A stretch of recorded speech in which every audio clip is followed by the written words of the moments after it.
Welcome back to my channel. I don't know why I sang that, but yeah, anyways, welcome back. And so last week we talked A Court of Mist and Fury. This week we're talking A Court of Wings and Ruin.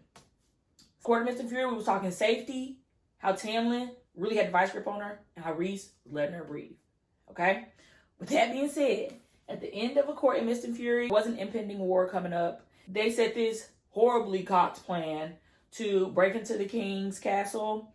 Everybody gets caught. Tamlin has sold them out to the king because that control, what he thought he was doing to help her, he is royally screwed the plot. And so now they've gotten captured. Tamlin is like, I just want my girl back. And Feyre's like, what are you talking about? Feyre and Rhys found out that they're mates. There's this thing in Prythian where people, like, they have like soulmates. They find out they're mates. Cool. They were trying to stop the big evil king from getting the cauldron to break the wall that separates humans from fairies. They planned to break into his castle. Lo and behold, it was a trap. It was a scheme set up by Todd. So now all of them gets captured. Rhys, Moore, Cassian, Azriel, Feyre, they all get captured. Come to find out, Tamlin sold them out. Because remember, last time we were talking about that trust and control, that safety and control. Tamlin trying to be in control, what he thought he was doing to keep her safe, he ruined everything. And so, long story short, she gives them the illusion that they have broken the bond between her and Rhys. She goes back to the spring court, how she's been at the night court this whole time. She goes back to the spring court as Tamlin's betrothed, and is giving them the illusion that Rhys has captured her and just brainwashed her. And that's where this book picks up. She is in the spring court as she's in the spring court as a spy of the night court. And what they don't know is that her and Rhys got married at the end of that book. Again, because Rhys gave her power and free will to do whatever she wanted. And so this book picks up, her sisters are now fairies. Okay. That was chaotic.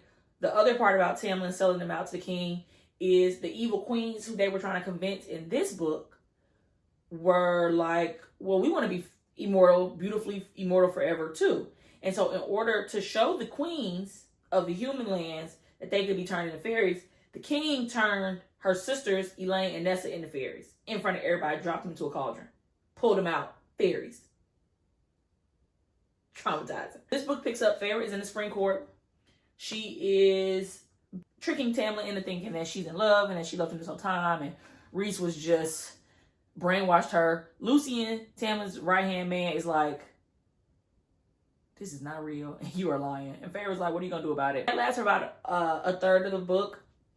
Eventually she breaks out after she's able to turn Tamlin's entire court against him, his entire army against him. She's leaving. On her way out the door, she sees Lucien, and Lucien like, you cannot leave me here. So Lucien goes with her, and now they're all at the night court. And Lucien was like, I knew this was crazy, but Lucien couldn't say anything because Elaine, Feyre's sister, Lucien said that's his mate. And everybody's like, no, she's not. But sure, let's go with it. Her sisters, Elaine, not talking, utterly mute. Nessa is only talking to tell everybody how much she hates fairies. And so the plot of this book is them trying to get all of the other fairy high lords to join them in taking down the king of Highburn. Because he's like, the only way we can beat this king is if we join together as a unit and fight them. And most of the other high lords are going with it. But there are their qualms, and there's Tamlin, who is an utter shell of himself right now. So I really did like this book. I cried. Again, what I enjoy about ACOTAR and what she does really good in these books is that although it's a lot going on, all the side quests still lead us back to the main plot, which was the war. It's some twists and turns and spoilers in here. In the event that you don't want any spoilers, any real spoilers, get out of here.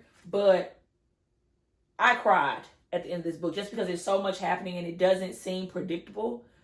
It's just like, it's very emotionally charged, but not in a cheesy emotionally charged way. They get you so wrapped up in the action that these are just spoils of war. But yeah, great book. I'm sparing you all a I don't really have a deep intellectual. This one is protection and safety. This one is definitely freedom of choice and what happens when you gain your voice back and understand what you want and what you're willing to do to fight for it, and standing in your own ground of this is what I am going to do and nobody's going to stop me. Again, Reese is still good in my book. I saw some, not some recommendations. I saw some reviews where the girls were saying they didn't like Reese because he's a blah, blah. Love him, love him, love him. He really reminds me of Asher from A Worthy Love. Yeah, you're not going to get any qualms out of me on this one. But I would give this book a solid 4.5 out of 5 stars. Great follow-up to A Court of Mist and Fury. Very action-packed. Everything ties together. You see the growth in Feyre. You see Tamlin really is the villain. And yeah, I loved it. Since I think this one is a little bit shorter, and since I think this review is a little bit shorter, and I don't think this deserves its own video, I'll go ahead and talk about book 4, which is A Court of Frost and Starlight. I think she just needed somewhere to put some thoughts before she pivoted characters. She was trying to wrap up Feyre and Reese in a bow, so that we could sort of take the spotlight off of them. It felt like I was being held hostage in a fairy-themed Christmas movie. Like, okay, sure. It didn't close any gaps.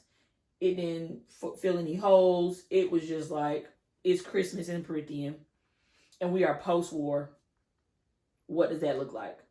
So yeah, this one is just again, the spoils of war. You have to read this one to get to the next one. While it doesn't fill any holes, it sort of carries you to a different point of view.